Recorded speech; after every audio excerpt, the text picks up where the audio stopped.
Assalamualaikum warahmatullahi wabarakatuh. Perkenalkan, nama saya Yustina Lesa Fitri. Di sini saya akan membacakan resum buku yang berjudul An Introduction to Applied Linguistics Second Edition yang ditulis oleh Alan Davis, terdiri dari 8 chapter dan terdiri dari 194 halaman. Chapter 1, Pengantar Terapan Ilmu Bahasa, Sejarah dan Definisi. Satu definisi, linguistik terapan tidak memberikan definisi yang mudah. Vivian Cook berkomentar, linguistik terapan berarti banyak bagi banyak orang. Ketidakpastian ini banyak dikeluhkan oleh mereka yang berlatih linguistik terapan, tetapi kurangnya konsensus dapat ditemukan di akademisi lain. Teori dan praktek, Kaplan dan Widowson 1992. Sintesis penelitian dari berbagai disiplin ilmu, termasuk linguistik, itu mengandalkan linguistik seseorang. Cara Hook dari berbagai disiplin ilmu atau Widowson 2005, Cook setuju dengan Widowson, tugas linguistik terapan adalah untuk menengahi antara linguistik dan penggunaan bahasa.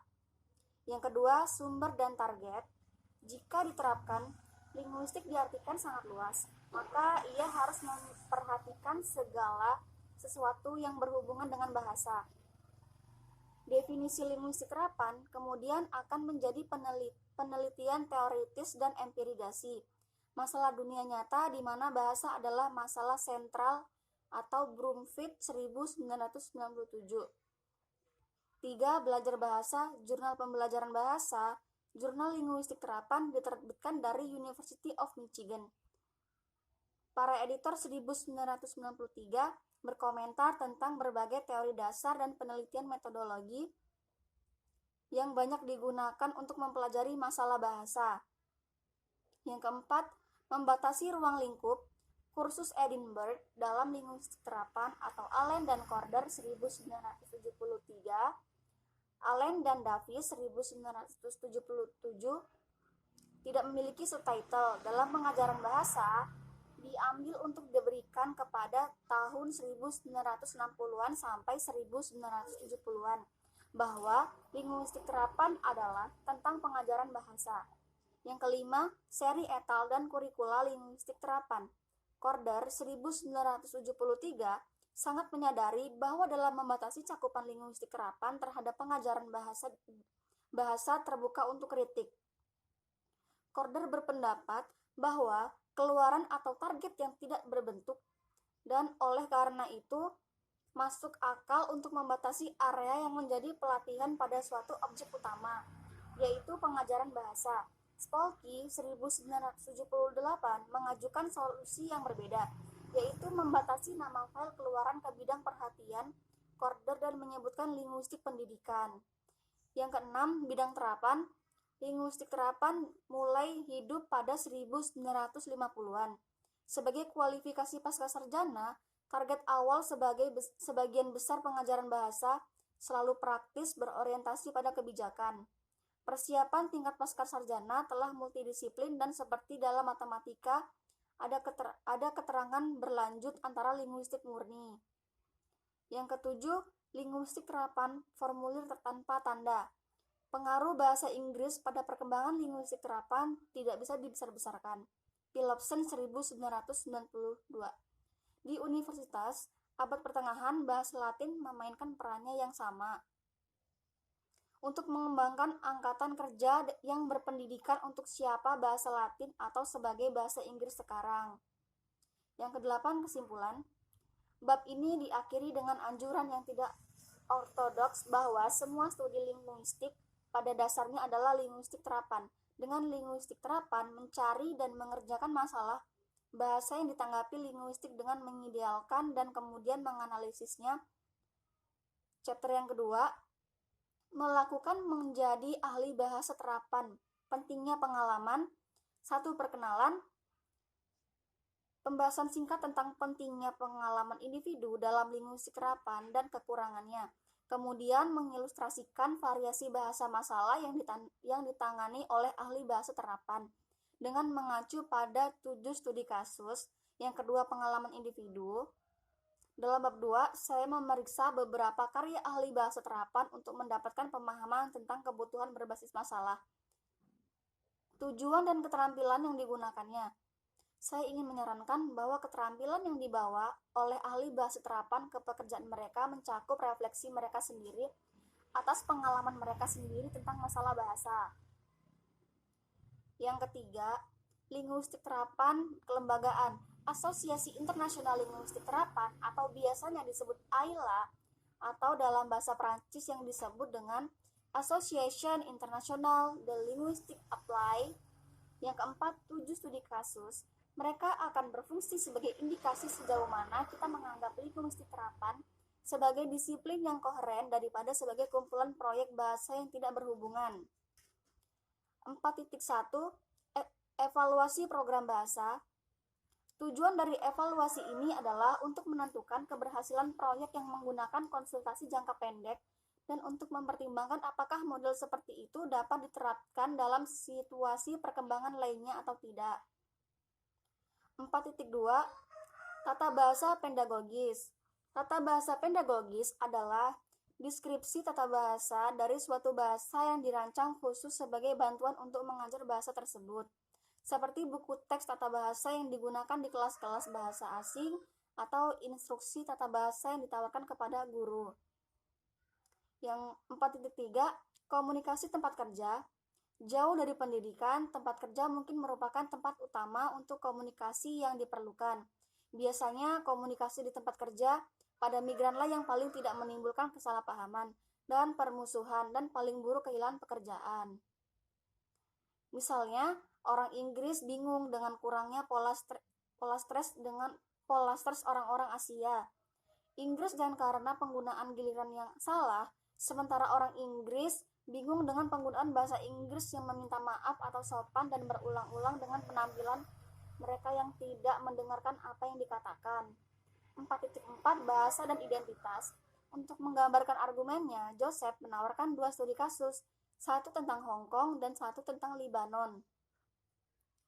Joseph menegaskan bahwa nasional memang membentuk identitas individu, tetapi juga identitas nasional yang membentuk bahasa nasional. Salah satu produk sampingan dari penyebaran global bahasa Inggris pada paruh kedua abad ke-20 adalah fenomena lingua franca. 4.5 Menilai bahasa Inggris sebagai lingua franca. Seedover bukan bahasa Inggris, tapi bahasa Inggris sebagai lingua franca. Ia mengklaim varietas internasional baru yang bukti empirisnya ada dalam korpus Wina Oxford Elf yang digunakan dalam bahasa Inggris di antara NNS secara profesional daripada secara pribadi. Penulis Elf sama seperti tes bahasa Inggris standar saat ini. 4.6 Pedagogi kritis. Pendekatan ini memang sangat umum sehingga menawarkan cara alternatif dalam melakukan linguistik terapan.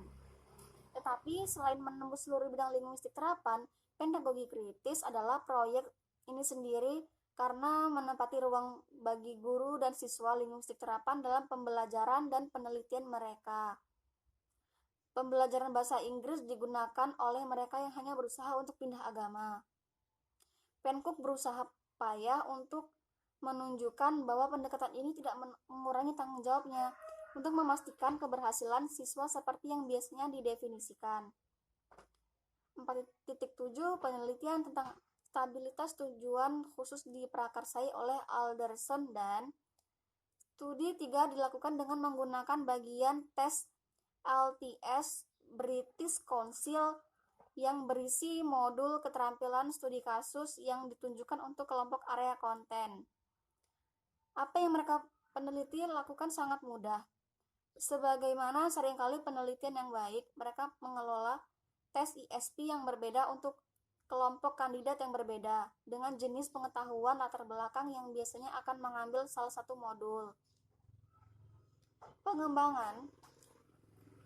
Pengembangan diputuskan bahwa yang diperlukan adalah pandangan yang terinformasi tentang ekologi linguistik Australia yang akan memungkinkan pengambilan keputusan praktis dan etis.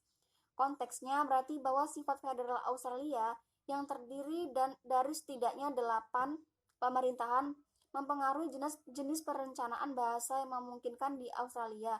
Karena itu, pernyataan yang luas dengan prinsip-prinsip yang jelas perlu diucapkan sehingga masalah bahasa yang dihadapi negara secara keseluruhan dapat ditangani di berbagai tingkat yang relevan oleh otoritas yang sesuai.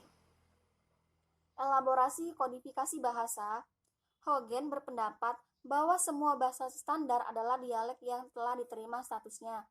Terminologi Hogan mungkin membutuhkan penjelasan. Dialek yang dipilih kemungkinan besar adalah dialek yang digunakan oleh kelompok-kelompok yang lebih berkuasa dan berpendidikan. Lebih baik yang tinggal atau dekat ibu kota. Relevansi pekerjaan Hogan dengan linguistik terapan adalah bahwa hal itu menyediakan metodologi untuk memeriksa bahasa yang digunakan. Penelitian dalam kurikulum cenderung berbeda dalam satu area tertentu, seperti penilaian tata bahasa, pedagogik, pengetahuan latar belakang, atau perbandingan genre, daripada metodologi atau konten atau pengajaran secara keseluruhan. Dalam semua kasus yang menarik adalah bahwa mereka masing-masing mengambil ide dasar tentang sentralitas komunikasi antar pribadi dalam pembelajaran bahasa. Pengembangan contoh yang dipilih untuk menggambarkan perkembangan dalam studi akuisisi bahasa kedua adalah lexical frequency profile. Ukuran kosakata dalam penulisan pelajaran bahasa kedua mengembangkan instrumen terkomputerisasi dapat dilihat sebagai respon terhadap kebutuhan umum untuk mengevaluasi peran kosakata dalam pembelajaran bahasa. Yang keenam, kesimpulan. Dalam bab ini, saya telah mempertimbangkan jenis masalah bahasa yang ditangani linguistik terapan. Saya juga telah membahas perkawinan dalam linguistik terapan dan pengalaman di Inggris dan pemahaman teoritis arah perkembangan dan penelitian. Chapter 3, Bahasa dan Praktek Bahasa. 1. Perkenalan, hubungan antara linguistik dan linguistik terapan dieksplorasi dalam kaitannya dengan bidang minat bersama. Untuk menyoroti perbedaannya, pertama-tama saya mempertimbangkan pendekatan yang sangat berbeda yang dibuat dari ahli bahasa dan ahli bahasa terapan terhadap cara orang menggunakan bahasa yang sering disebut sebagai studi bahasa dalam situasi. Yang kedua, bahasa situasi, hubungan bahasa dan agama di Indonesia. Pendekatan kedua ulama tersebut memungkinkan besar akan sangat berbeda. Dalam studi sosio-bahasistiknya di Amerika Serikat dan murid-muridnya, serta murid-muridnya di seluruh dunia, model yang diikuti adalah model pengaruh sosial yang sangat stabil, namun dinamis pada bahasa. Tugas ahli bahasa adalah mengumpulkan data yang sesuai yang diperlukan untuk menguji teori. 3. Bahasa dan gender. Tampaknya ada ketegangan permanen dalam semua studi bahasa yang digerakkan oleh linguistik, antara perubahan dan stabilitas, antara variasi dan stasis, antara perbedaan dan kesamaan individu dan kelompok. Perbedaan terkadang dibuat dalam sosiolinguistik antara pengaruh masyarakat pada bahasa dan pengaruh bahasa pada masyarakat. Bahasa dan gender itu biasanya dibedakan antara intonasi bertingkat tinggi, laki-laki dan perempuan, dan norma kesopanan. Dan 3.2, seksisme. Kritik tersebut terutama ditunjukkan pada bias yang tertanam dalam kosakata dan tata bahasa bahasa Inggris, yang mencerminkan pandangan dunia yang secara tradisional berorientasi laki-laki dan yang telah ditafsirkan sebagai memperkuat status rendah perempuan dalam masyarakat. Tetapi teks-teks yang mengklaim daya tarik universal seperti Alkitab, buku doa, telah diedit dengan hati-hati sehingga menawarkan bahasa, penyebutan, dan alamat yang lebih inklusif. Di sisi lain, ahli bahasa terapan lebih cenderung bersikap skeptis dan mengakui bahwa perubahan yang disengaja tidak pernah mudah dilakukan dan bahwa dalam kasus apapun, bahkan jika bahasanya berubah, itu tidak selalu mengubah ketidaksetaraan kekuatan yang merupakan faktor utama. Gangguan bahasa. Pada usia berapapun, seseorang mungkin menderita kehilangan kendali atas sebagai fakultasi bahasa karena sakit atau kecelakaan. Dan beberapa kerugian yang terjadi sepanjang hidup setelah beberapa jenis trauma terjadi secara teratur di antara para lansia yang disebabkan oleh proses penuaan yang normal yang sebagaimana juga dapat dianggap sebagai bentuk trauma. Macam-macam gangguan di antara anak-anak kecil, gangguan umum menyangkut cacat fisik seperti langit-langit, mulut, sumbing, keadaan emosional yang menyebabkan gagap, dan keterbelakangan mental. 4. Linguistik klinis. Kristal menulis tentang program studi berbasis luas, termasuk komponen medis, psikologi, sosial, pendidikan, dan linguistik, serta pengembangan keterampilan klinis dan pengajaran pribadi. Jenis paralel kerugian dalam masyarakat dipresentasikan sebagai kerusakan bahasa atau kematian bahasa, sedangkan retensi sosial paralel disebut sebagai penyebaran. 5. Kesimpulan. Saya telah menyatakan bahwa dalam bab ini tampaknya banyak ketegangan permanen dalam semua studi linguistik bahasa antara fokus pada stabilitas dan fokus pada perubahan. Seperti Janus melihat ke arah yang berlawanan dengan perubahan bahasa sebagai agenda linguistik yang mendorong ahli bahasa untuk mencari bukti mengenai teori linguistik dan stabilitas bahasa. Linguistik dan bahasa terapan, belajar atau mengajar. Satu perkenalan. Dalam bab terakhir, saya membahas 3 bidang minat yang sama, baik bagi ahli bahasa maupun ahli bahasa terapan, dan berusaha untuk membedakan tujuan dan prosedur dari kedua profesi tersebut. Yang kedua, Statuta Asosiasi Internasional Linguistik Terapan dengan bangga ditegaskan dalam Kaplan dan Widowson penerapan pengetahuan linguistik untuk masalah dunia nyata. Setiap kali pengetahuan tentang bahasa digunakan memecahkan masalah dasar yang berhubungan dengan bahasa.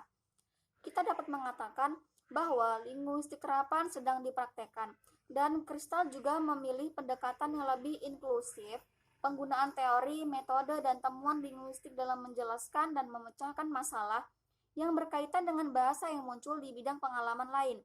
3. Akun pribadi.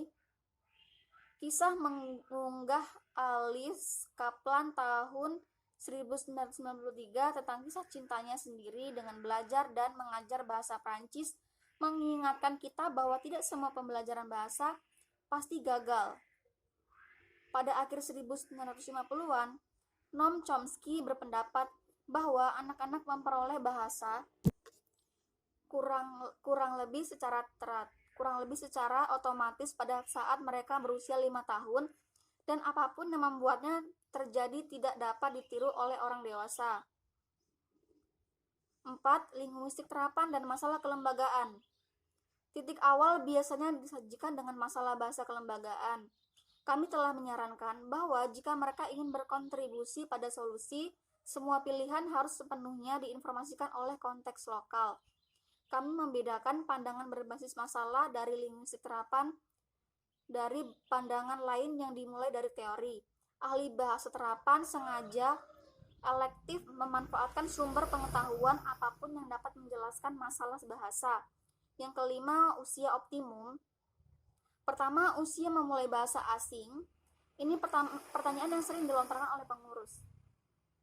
Orang tua seolah-olah ada satu jawaban yang benar. Prospek apa yang dimiliki pelajar bahasa yang berhasil dalam situasi ini untuk studi lebih lanjut, penggunaan bahasa pekerjaan, dan sebagainya. Setelah pubertas, kita belajar dengan cara yang lebih intelektual sebagai penutur bahasa kedua atau asing. Ide ini berdasarkan hipotesis periode sensitif atau kritis. Yang keenam, faktor yang relevan terhadap evaluasi IELTS. Pada bagian selanjutnya dari bab ini, saya memeriksa secara rinci proyek linguistik terapan di bidang pengujian bahasa untuk memperjelas lebih lanjut faktor-faktor yang memperhitungkan sumber pengetahuan yang menarik, keterampilan yang diambil, dan tahapan yang diikuti. 6. Faktor yang relevan terhadap evaluasi IELTS. Latar belakang pengujian bahasa menjangkau banyak jika bukan aktivitas linguistik yang paling banyak diterapkan. Penilaian merupakan pusat dari semua aktivitas bahasa institusional, di mana seringkali ada daya tarik terhadap standar atau norma bahasa. Masalah bahasa yang termasuk dalam proyek pengujian ini adalah kemampuan didik siswa perguruan tinggi dalam bahasa non-asli. Tes kedua ini yang dikenal sebagai tes sistem, pengujian bahasa Inggris telah dirancang sebagai tanggapan terhadap dorongan dan gerakan komunikatif. Faktor-faktor yang mempengaruhi relevansi tes IELTS diantaranya adalah faktor sosial, faktor psikologi, faktor antropologis, faktor bisnis, faktor perencanaan atau kebijakan, faktor linguistik dan fonetik. 7. Linguistik terapan menghadapi masalah mendasar seperti belajar dan mengajar bahasa, masalah seperti bagaimana merencanakan usia awal yang optimal untuk mengajarkan bahasa di sekolah atau sistem pendidikan, dan bagaimana mengetahui apakah atau tidak tercapainya linguistik terapan telah mengembangkan serangkaian pendekatan metodologis untuk mengumpulkan bahasa yang relevan. A. Tes kemahiran bahasa. Apa penanda bahasa yang sukses? Akuisisi bahasa anak-anak, dan karena itu kurang tertarik pada konteks daripada penelitian SLA yang lebih tradisional. Begitu pula dengan pengujian kemampuan bahasa. Di sini sekali lagi godaan linguistik adalah untuk menggerakkan perusahaan lebih ke arah studi faktorial dan atau kognitif dan pikiran dan fakultasi bahasanya. B. Tes kemahiran bahasa. Pengujian semakin diperumit dengan adanya kriteria hidup yang tidak biasa. Penutur asli tes semacam itu bertujuan untuk memberikan pedoman tes yang ketat sambil memastikan bahwa jenis perilaku bahasa yang telah disertakan dan dalam jumlah yang sesuai. 1. Penilaian bahasa memberikan pesan rangkap 3. Sebuah pesan tentang keterampilan sejauh mana peserta didik telah mencapai kecakapan yang memadai. Sebagaimanapun itu didefinisikan, dan peran tes bahasa dalam mengembangkan indikator yang lebih spesifik dan rinci dan kecakapan yang memadai. Terlampir pada pesan tentang pengembangan untuk semua pembelajaran bahasa ini adalah indikasi identitas yang dipilih pelajar. Penggunaan bahasa baik penutur asli maupun non-aktif membedakan diri mereka dalam hal kesadaran mereka akan bahasa.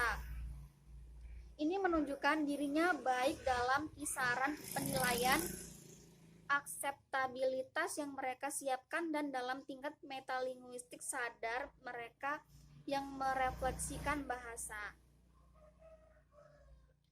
2. Pendekatan yang lebih teoretis untuk LSP didukung oleh Douglas mengutip, domain kehidupan sosial yang berbeda dapat disamakan dengan ragam bahasa yang berbeda. Yang berubah adalah bahasa Inggris telah mengambil alih peran bahasa Jerman. Sebelumnya dalam sains dan hampir semua bahasa lain dimanapun, tentu akan selalu ada kosakata tertentu yang spesifik. Tetapi mereka yang memiliki latar belakang pengetahuan di bidang tersebut pasti sudah akrab dengan istilah-istilah ini. Desain kurikulumnya, pemahaman yang lebih luas tentang pengajaran bahasa dan tentu saja dapat dilakukan oleh mereka yang juga terlibat dalam pengajaran kelas atau mungkin pernah melakukannya di masa lalu. 8. Linguistik pendidikan menggambarkan pencampuran disiplin akademis dengan profesi akademis praktis. Meskipun mempertahankan status yang lebih tinggi untuk bidang akademik dengan menggunakannya sebagai kepala klausa kata benda, ia menolak gagasan bahwa linguistik hanya menunggu untuk diterapkan karena perlu menunggu paku untuk memasukkan. Penggunaan istilah tersebut menegaskan perlunya pertimbangan yang cermat dan sisi pendidikan dan pendidikan juga. Chapter 5, Linguistik terapan dan penggunaan bahasa. 1. Pengenalan. Dihargai secara sosial daripada yang lain tidak berarti persetujuan lebih dari klaim solusi dalam upaya untuk memahami masalah bahasa. Dengan mengontekstualisasikannya, linguistik terapan tidak serta-merta memecahkannya, tetapi ia berharap dapat menjelaskannya. 2. Masalah. Targetnya berkisar dari alam perspektif menulis surat hingga surat kabar tentang poin-poin stereotip tata bahasa hingga pendekatan pedagogis penulisan buku.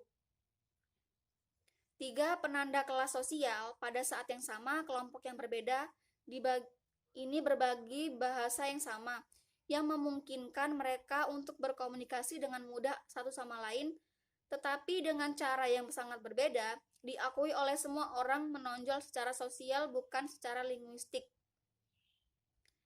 Pengetahuan profesional spesialis.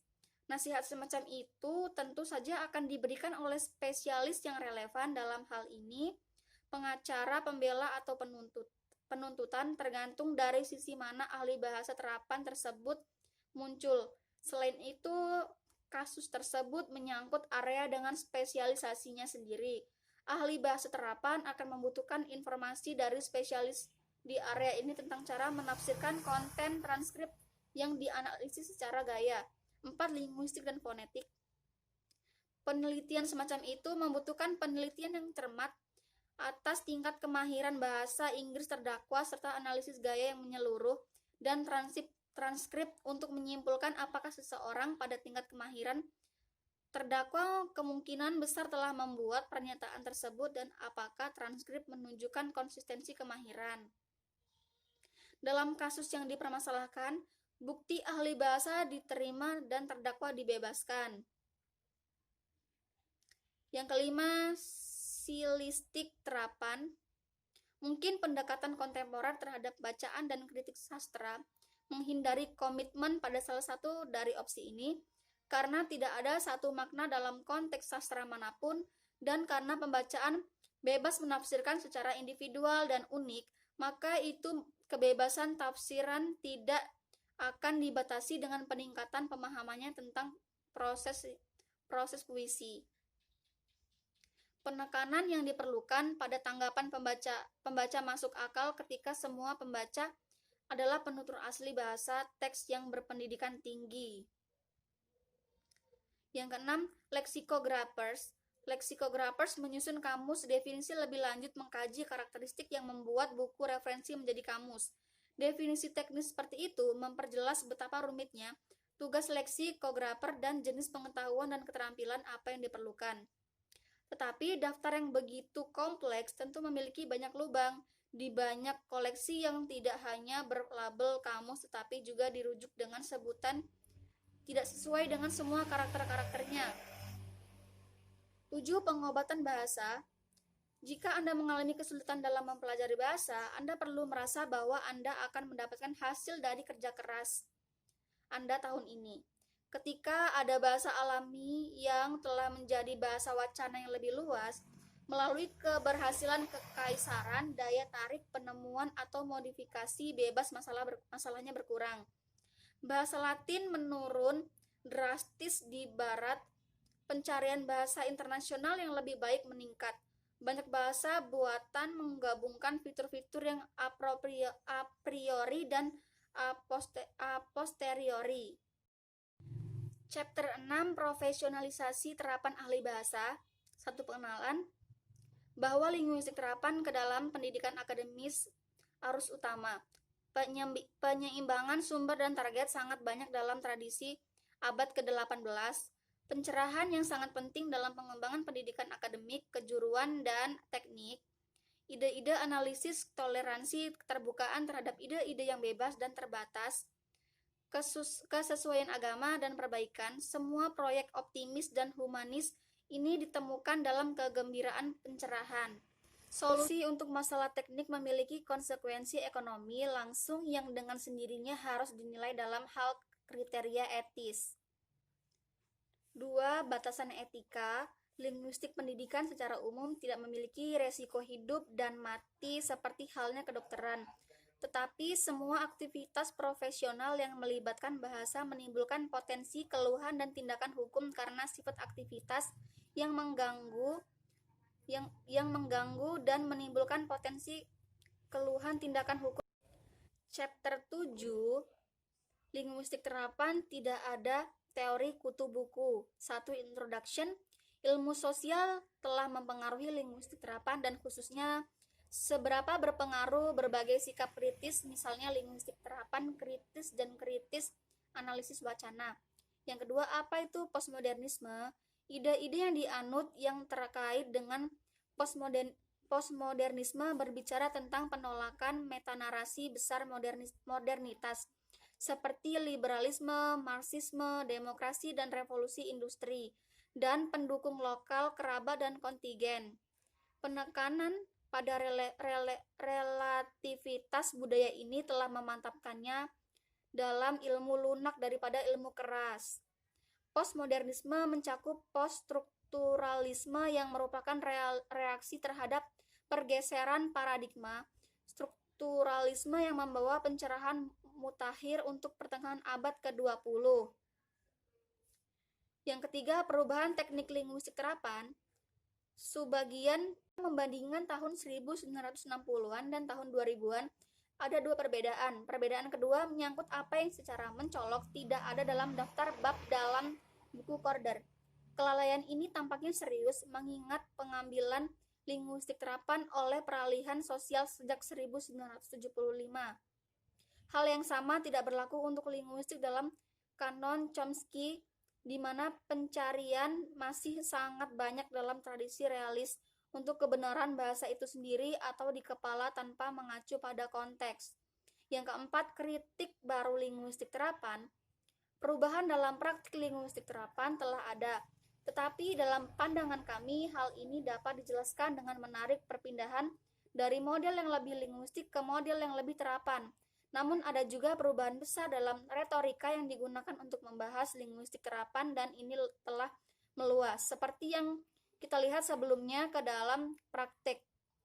Persoalan ras, golongan, dan jenis kelamin, persoalan yang berkaitan dengan budaya, demokrasi, antara lain menyangkut perbedaan bahasa dan kekuasaan. 5. Praktek teori. Fragmentasi kedua adalah bahasa linguistik terapan diambil alih oleh ideologi satu atau variasi politik lainnya. CDA dipraktekkan oleh Verkloog atau yang lebih radikal, jika juga KAL yang lebih samar yang dipromosikan oleh Pencook. Analisis Rampton tentang keadaan linguistik terapan saat ini mungkin masuk akal, tetapi solusinya tidak. Koherensi sempurna dalam linguistik terapan tidak lagi diharapkan, atau memang diinginkan daripada di bidang akademis lainnya. Chapter 8 tentang linguistik terapan, satu pembicara asli dan basis standar. Survei sangat beragam, tetapi saya mulai dengan isu sentral dan kontroversial dari penutur asli. Pusat penguasaan bahasa kedua juga pusat linguistik terapan, tetapi definisi penutur asli sulit untuk disepakati. Yang kedua, dua speaker asli.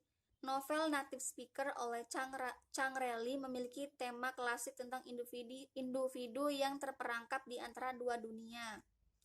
Anggaplah Henry Park adalah penutur asli bahasa Inggris, dia juga tampaknya penutur asli bahasa Korea. Yang ketiga, teori prototype. Tidak diragukan lagi apa yang mereka usulkan mencapai beberapa konsensus tentang apa yang kriteria inti itu. Istilah penutur asli digunakan dengan berbagai cara yang mungkin sebagian menjelaskan mengapa definisi itu sulit. Yang keempat, estimasi magnitude. Salah satu cara mengatasi masalah definisi mungkin adalah mengakui bahwa kita setidaknya dapat menyetujui siapa yang bukan penutur asli. Ini pada dasarnya adalah pendekatan yang diambil Sores dalam eksperimen yang telah dia laporkan di sejumlah makalah. Yang kelima, Barth on Boundary. Faktor-faktor yang relevan secara sosial menjadi diagnostik untuk keanggotaan, bukan terbuka. Perbedaan objektif yang dihasilkan oleh faktor-faktor lain.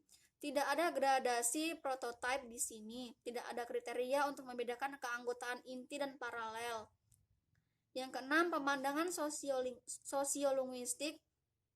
Akuisisi bahasa kedua kemudian mengambil NS seperti yang diberikan meskipun minatnya memakan apa artinya.